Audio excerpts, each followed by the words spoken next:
overall, it comes down to motivation and why are you doing what you're doing. A lot of people stumble into social without really knowing why. They just have heard that it's a good idea. Today we have Humber Launch hosting a social media event with two different panels of social media experts. I think that any student that wants to be successful in their own business or as a communicator is going to have to understand the social media toolbox. What do we want to watch for? What should we be watching for in 2014? I think for communicators, something that is really interesting me, and it's been around for a while, but it's native advertising. It's not about just doing an ad or an advertorial. It's about coming up with really amazing content that's competing with other fantastic stories out there. I would have to say social TV is something that's going to make a bigger splash, especially in Canada. I think one of the top trends that people are going to see is that brands and companies are going to start going shorter. And what I mean by shorter is, Twitter is going to sort of take off again, but there's going to be shorter messages. It's going to be less about trying to tell whole stories, and it's going to be about sort of bite-sized chunks. There's so many channels out there, and I think the key challenge is to figure out where you want to be, given how much time you have and how much value you're going to get out of the channels. Twitter is probably my favorite channel for just engaging in deep conversations and the ability to express your opinion and build your tone of voice online.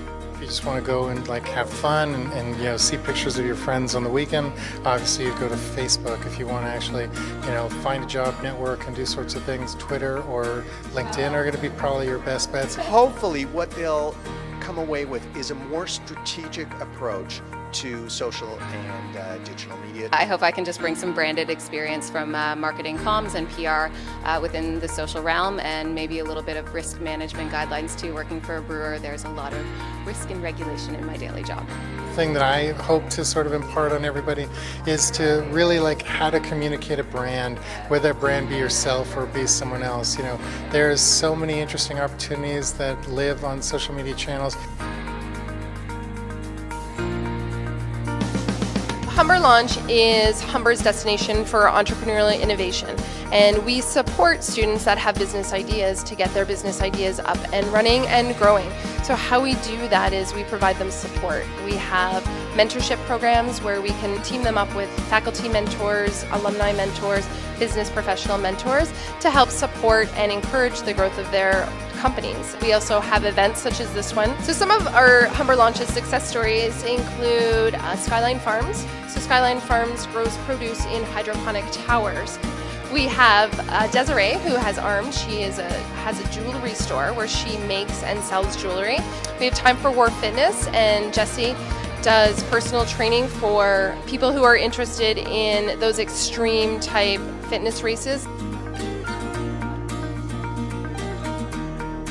It's extremely important for any entrepreneur to be their best brand ambassador because they are their brand. It's their baby, and they really should be able to take platforms like Twitter and Facebook and Instagram and be able to utilize them because in all essence they are free platforms, and who doesn't want to take something that's free and utilize it to be able to grow their business and their voice on the internet. You have to really be authentic because you have to be the same person walking in the door that they find you online. So if they're checking you out online first, you have to be that person, because the minute you walk through the door, if you are not matching what they see and what they experience, all of a sudden they're saying, that's not the person I met. That's not the person I connected with. So you have to be authentic to who you are. I think it's important to be an authentic brand ambassador because people see through phoniness, especially online. People are savvier than ever, and you can't give people a dishonest sell. It's important that people come to trust you and respect you and the brand that you work for. So you need to be very cautious and meticulous in the content that you're putting out, the way you're speaking, the tone of voice that you're using, and the way you're interacting with consumers.